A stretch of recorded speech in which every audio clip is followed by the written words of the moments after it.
We are on location, and every time Bell K tells me that I'm going hot, I feel like he's telling me that I am hot. And I'm like, I already know that. One way or the other, it's the Matt Murphy Radio Show, Super Talk 99.7 WTN. I don't really believe that. It is Thursday. It is September 11. It is episode 882 of our gatherings together. All right, I got some breaking news that's happening right now. We're on location at the Charlie Daniels Patriot Awards Center at City Winery, and we'll talk more about that in a moment. We were hoping to get a couple of guests on this hour. I don't know if that's going to happen, but what we are going to do is open up the phone lines to your telephone calls about Charlie Kirk, your telephone calls about 9/11, your telephone calls, some of the reaction coming out of the sad, disgusting response social media-wise by some prominent individuals in our community, to include an assistant dean at MTSU, a professor at ETSU. There's one from Cumberland University that's profusely apologizing today after running his mouth on social media last night. So we're going to open up the phone lines in just a moment at 615-737-9986 on that. Breaking news coming out moments ago, FBI Director Kash Patel is saying that, hold on a second. No. This is not moments ago. This is from last night. My apologies. This popped back up in my feed. I was about to give you some information that is fairly old. So what we do know, and I'll just follow up on this, there were two persons of interest that were apprehended yesterday. One was on site. That's the older man, white hair, balding on the top, white ring of hair on the sides. He was you saw the video. He's a blue shirt. He's on his knees.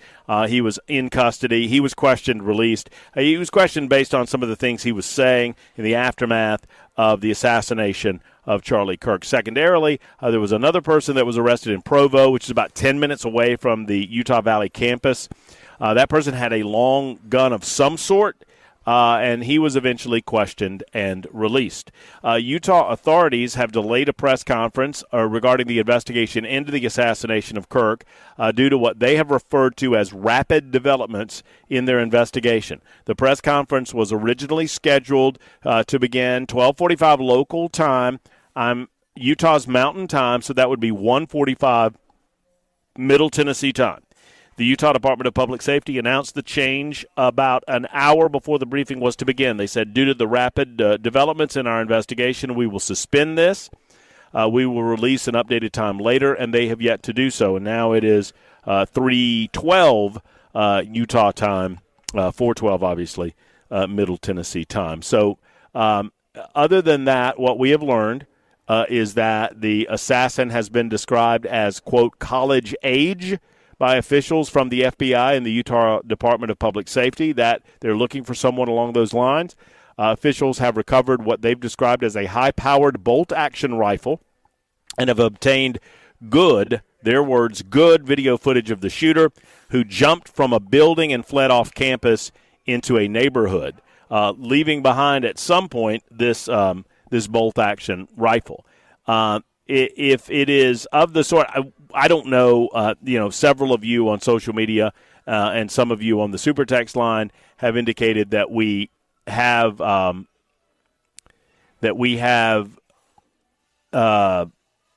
sorry, I got distracted there for a moment. Matt is hot on the mic. It's crackling coming in on the streaming. Okay, I sound good to me. And 3075, please someone, 200 feet or 200 yards, big damn difference. Well, I understand that we want these answers. I believe that it's 200 yards. We heard 200 yards from the beginning. He was on a rooftop there. That would be more reasonable than 200 feet, right? 200 feet's two-thirds of a football field, roughly. 200 yards would be 2 football fields. So there's a considerable difference. But if you're using – I know my grandfather had a Winchester Model 70 Heavy. That I wish I still had. It was a bolt-action 30-06. That was his deer hunting rifle. And he taught me to hunt deer with that rifle. Now, I eventually moved over to a Winchester lever-action 30-30. But that said, that Winchester Model 70 Heavy, and the Heavy is a barrel designation, you could easily kill a deer at 300 yards. I mean, and I'm not a very good shot, and as long as you understand the drop that's going to occur over that range, I mean, it was not that I am not a good rifle shot, and it is not that difficult of a shot. all of that to say, I've heard a lot of folks go, is it 200 feet, is it 200 yards? Someone with a reasonable ability to shoot a rifle can make a shot from 200 yards. And I don't mean to be too graphic, but it would make sense to me, and I'm trying to mitigate the graphic nature of what I'm about to say. Even if they didn't account for the drop of the bullet, it would make sense if you were trying to hit Charlie Kirk in the head and you hit him in the neck. That's the bullet dropping over that 200-yard span of distance, right? Because the bullet is naturally going to drop. It rises a little bit as it comes out of the barrel, and then it drops from there. So I don't know that the distance matters that much, except, in the course of the investigation, you want to find out all of this information. But yes, I understand that 200 feet and 200 yards are two different things. I think that it's 200 yards, but I don't know. But either way, 30-06 is a high power. And by the way, we don't know that it's. I've heard that it is a 30-06. That's what we've been told is a 30 caliber. So we don't necessarily know that, but that's the information that we've. Some sources are releasing at this time. 615-737-9986. So the FBI tells us that they're going to have, and Utah Department of Public Safety tell us that they're going to have a new press conference at some point this afternoon. If that happens before 6 o'clock, obviously we're going to go to that. And Bell's back at home base. And thank you, Bell, for all the work you're doing back there. We appreciate you. Jackson's on site with us, Kirby as well as CJ behind the glass, if you will, helping us out on location at the Charlie Daniels Journey Home Patriot Awards at the City Winery. Have I gotten through everything that I needed to? President Trump announced that he would present Charlie Kirk with a posthumous Presidential Medal of Freedom. We talked about that.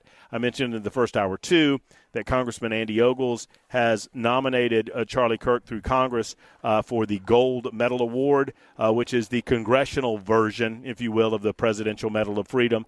And you would expect that would be somewhat of a no-brainer. Although I would have expected yesterday an open prayer to be a no-brainer, too. But we heard the commotion. We played it for you.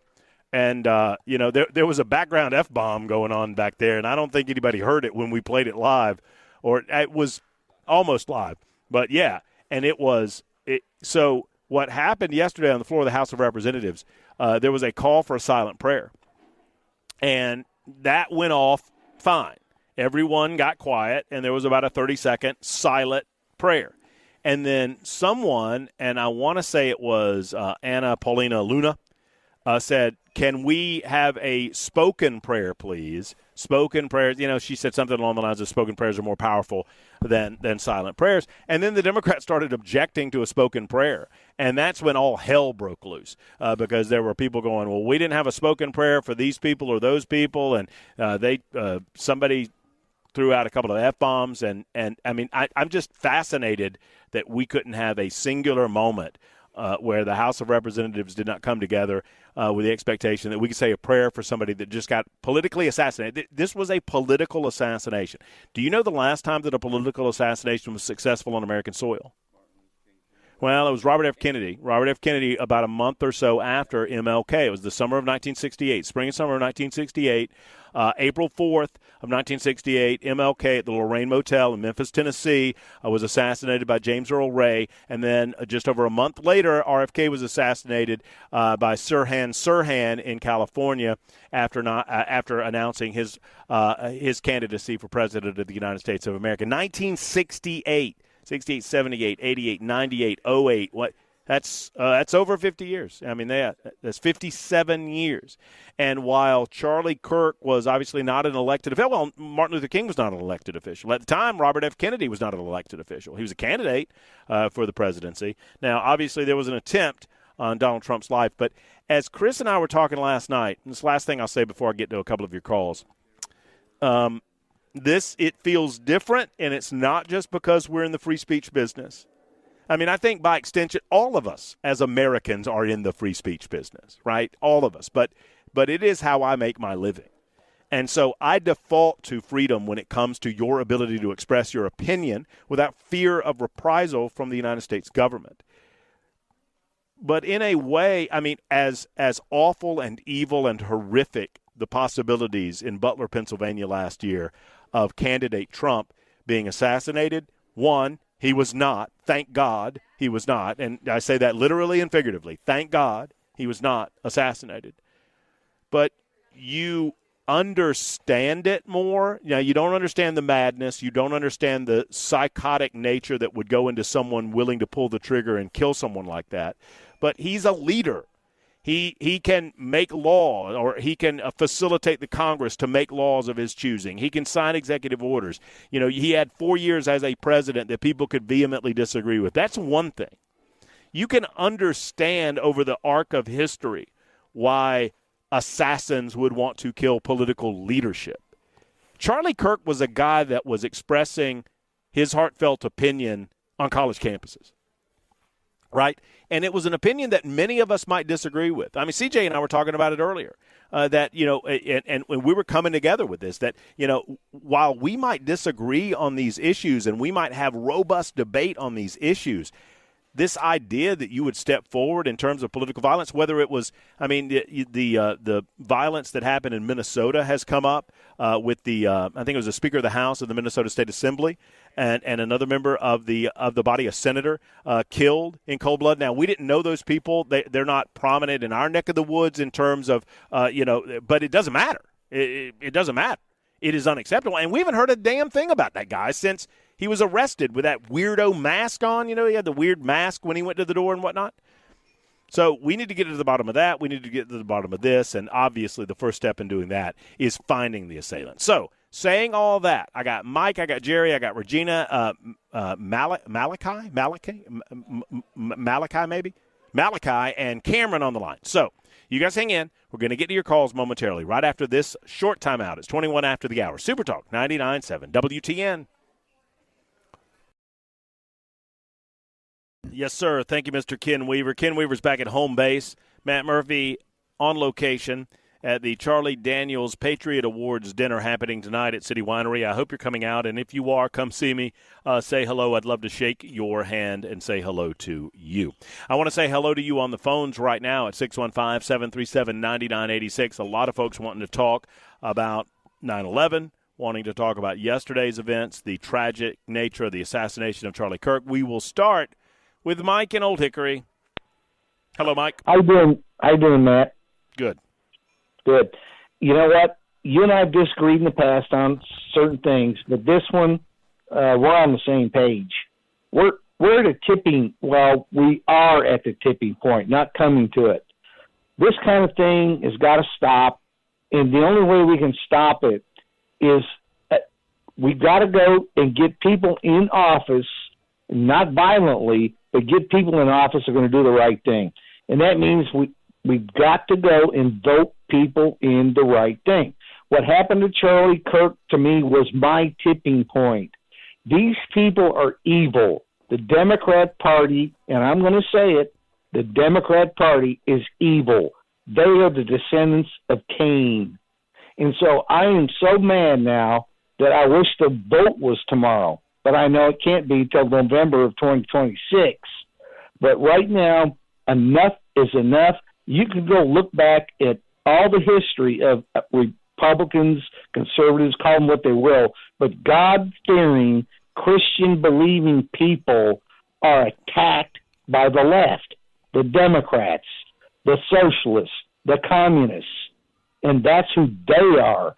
They are the descendants of Cain, and we better start realizing that.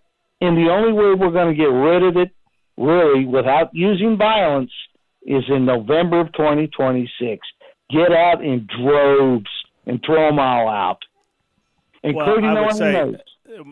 Mike, thank you so much for the call. I want to slip one more in here before we go to Ken Weaver's newscast. But I would say this. I do not believe that all Democrats are evil. I don't. I do see political violence coming more from the left than I do the right, although there are some that I would classify as political right that have engaged in violence over the last several years as well. And it's always unacceptable. And we should be able to call it out by name, and call it unacceptable. That said, I will wholeheartedly agree, and I agree with most of your comments. I just wanted to point that out, but I would wholeheartedly agree with you that the answer to this is in November of 2026. And I do believe that while, whatever misguided, warped, evil, disgusting thought process the madman that did this sort of thing yesterday had in his head, it is going to backfire. It is going to absolutely boomerang on that person because you have awoken the young people in this nation to the realities of politics, to the realities of what they're facing. And I think you're awakening people to a political revolution. And I believe you're going to see that in November of 2026. I would be willing to bet money on it. Now, that's a year from now. So, or a little over a year from now. So let's see what happens. We'll get to more of you in a moment. It is 4:30. It's time for the news on Super Talk 99.7 WTN.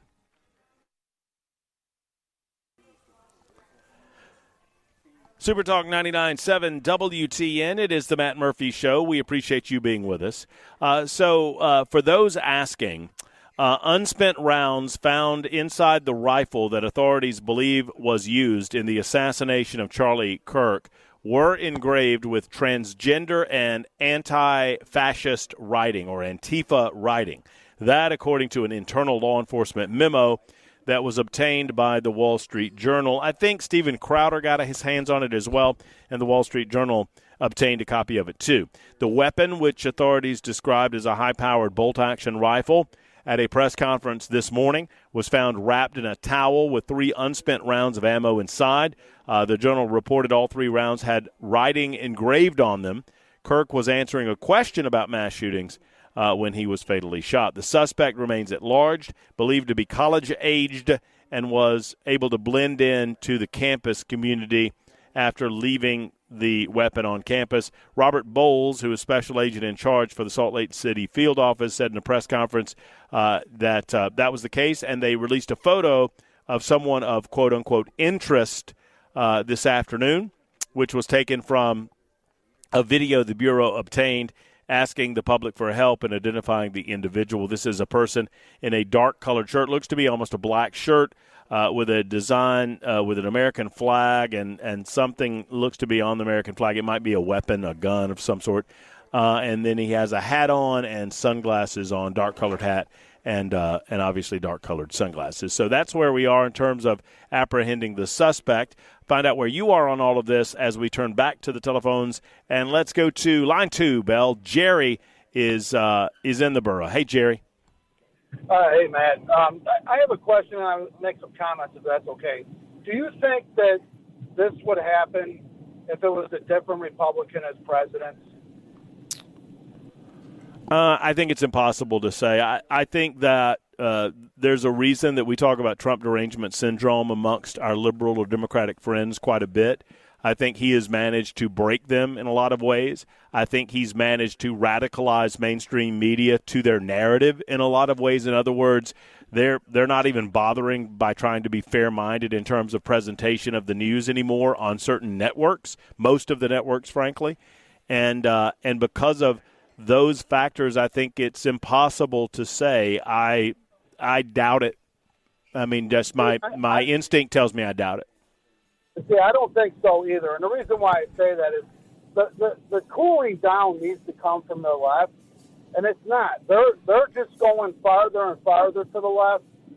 And, I mean, when you're on a college campus and you can't take any kind of a speech, you don't belong there. And you're willing to shoot somebody over that. The list goes on and on. You know, LGBTQ, this and that. Whenever they don't get their way, they pout, they shoot, they do whatever they can. And I don't know how we get past that, but they're the ones that need to do the changing, not us. They're just mad that we're winning.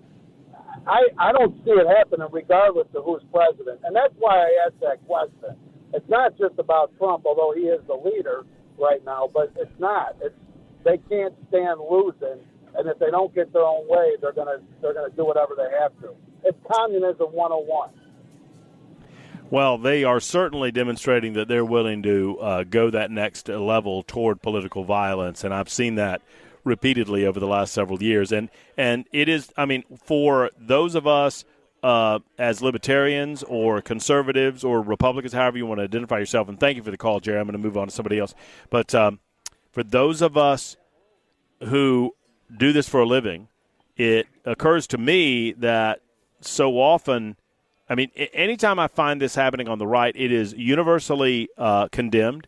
It is universally condemned by everyone that I know of within political circles. And secondarily, it is almost a one-off. These are singular acts by crazed individuals. I see a lot of people in subdivisions of the political left. I call them leftists. I don't call them Democrats. You can also call them statists. I see a lot of people within these subdivisions, particularly younger people, who think it's perfectly appropriate to resort to some level of political violence. But thank you for your call, Jerry. Let's move on to, I think it's Malachi on line 4. Malachi, you are next on the Matt Murphy Show. Good afternoon. How's it going, man? I'm well. So, yeah, Thank the younger you. person can you hear me? Yes, sir. Okay. But, yeah, as a younger person, you know, I identify as a libertarian, so I'm not necessarily, like, totally, like, attached to one side. But, like, I see a lot of people on my social media, you know, just, like, not necessarily condemning it, but they're, like, okay with it. But it's like these are the same people that when it, like, it's time to vote, like, oh, I'm not into politics, I don't want to vote. And it's like, but then you see somebody committing political violence against something just because you don't agree with it, but they think that's okay, but they're not willing to vote. And I really just don't understand that. But then to continue, it's like this happened, and it's like Charlie Kirk, I wasn't even a big watcher of his content, but he has open debates, and he doesn't just allow one side to come on. He allows liberals or whoever it may be to come and, you know, state their opinion. And it's like, there's a state, you're going to kill somebody who is literally going to college campuses and giving y'all a chance to state your opinion and why you believe what you believe. And it's like, that's their problem. They really don't know how to debate their opinion because they really don't know. I don't necessarily say they don't know what they believe, but it's like they just don't. The problem is a lot of our younger generation and other people too, is they don't know how to debate and they don't know how to have a disagreement with somebody, especially politically. Well, I mean, do you think it is kind of a byproduct, Malachi? And you're probably a lot closer to this than me, and I can identify with you because I self-identify as a small L libertarian. I don't belong to the Libertarian Party, but I believe in the basic libertarian philosophy of governance. That is, government serves best when it serves only absolutely necessary and least, right? I mean, I belong to the Leave Me the Hell Alone Party, right? So, so I can understand where you're coming from. Do you think that, I mean, I think this is a byproduct of the younger generation not knowing how to communicate generally. Yeah, I agree. And I guess you could say you could really blame social media for that because it's like, to a certain extent though, because like, you know, they get behind their screens and they can say whatever they want with no consequences. When, you know, they get in somebody's face talking like that, there's going to be consequences. But then, you know, that leads to, you know, people just pinning up all these emotions. And instead, like, I don't really care. I'll talk to anybody, conservative, liberal, and I don't even necessarily agree with necessarily all the conservative beliefs. But, like, I usually find that I'm able to sit with, like, a conservative for the most part. There's obviously there's outliers on both sides, but for the most part, have an agreement. But when you try to have a disagreement. But when you try to have a disagreement with somebody that's on the far left, you know, I find they get in their feelings about it. And it's like, that's when I just feel like stuff goes bad, man. That's all they got, brother. They got their feelings, and that's it seems to be all that they have. I love good friend Ben Shapiro likes to say, "Facts don't care about your feelings," right? And so when you can't deal with facts, you just resort to feelings. This isn't about feelings. This is about facts. This is about right and wrong, good and evil, truth and fiction. And Malachi, you're right. I mean, thank you for your call. I mean, it is a more difficult task to present your position on an issue in a fact-based way, and then do the hard work. And I see a lot of young people doing hard work, and I frankly see it a lot more. And maybe it's a byproduct of my position. I see a lot more people on the conservative movement side. I see a lot more young libertarians. I don't see a lot of young liberals. I don't think liberals are are very proud of where their political party is right now, or where their political affiliation is right now. Because sadly, the elected leadership within the Democrat Party or the leftist leadership in the United States of America, they've decided that they want to placate the minuscule minority of their party against the better judgment of most people within their political party. You hear what I'm saying? They have decided to kowtow to the 3% against the better judgment of the rest, because most liberals understand that this is ludicrous. Most humans understand that this is ludicrous. Most people understand that it's ludicrous that you take a political position on an issue, for example, where you can't define what a woman is or you can't define what a man is. If you can't manage to do – and I understand that there are differences of opinions about what we do about all of that, and frankly, most people that I talk to, almost everyone that I talk to would agree that what you do as a grown person to yourself, to your own body, without harming other people is your business.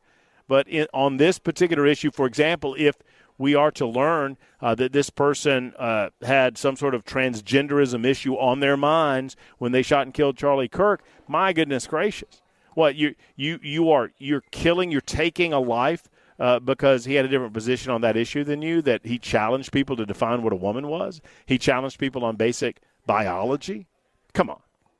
That's where, when feelings take over, that's where you get so emotional, and anger is such an easy and graspable emotion that people gravitate to it. One more before we have to take a timeout. I think who has been holding the longest? Man, oh man, I need glasses. I think that it is Kurt on line 6.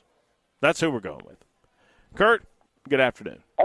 Hey, how you doing? Doing good, Nice. Kurt. Glad you took my call. This is a proud Middle Tennessean calling here, and I want to just say, I was really blown away of the news about this dean, this assistant dean of MTSU. I mean, I'm an MTSU alumni, and it was really just heartbreaking and embarrassing to hear what came out there. I just cannot believe this, and I don't know how we employ people like this in our college, community. But I want to say that I am really proud, and just really proud of our state and how everybody stepped up and said, hey, this is not going to be tolerated, and she's gone. And I think that's amazing to see that, and it warms my heart to see that and to be supportive of Middle Tennessee and all that. It hurt me to hear all that and what students need to go to something like that. And then we have somebody acting that way. It's just uncalled for and childish and sick in a lot of ways. So, and it's just awful. And I just want to just let you know that, God bless Middle Tennessee, God bless America, and God bless Charlie Kirk, and God bless what you're doing. I really appreciate it. I want to give you a lot of positive feedback. You really make the drive home amazing, and thank you for what you're doing. Well, thank you, Kurt. That's very kind of you to say, and I appreciate that very much. On your point, Middle Tennessee State, I became aware of this when Matthew Hurt, who is heard regularly on Nashville's Morning News with Dan Mandis, and thank you, Kurt, for the call. I appreciate you. Dan Mandis with Nashville's Morning News had him on this morning, as a matter of fact. And you can go ahead and bump line 6 there, Bell.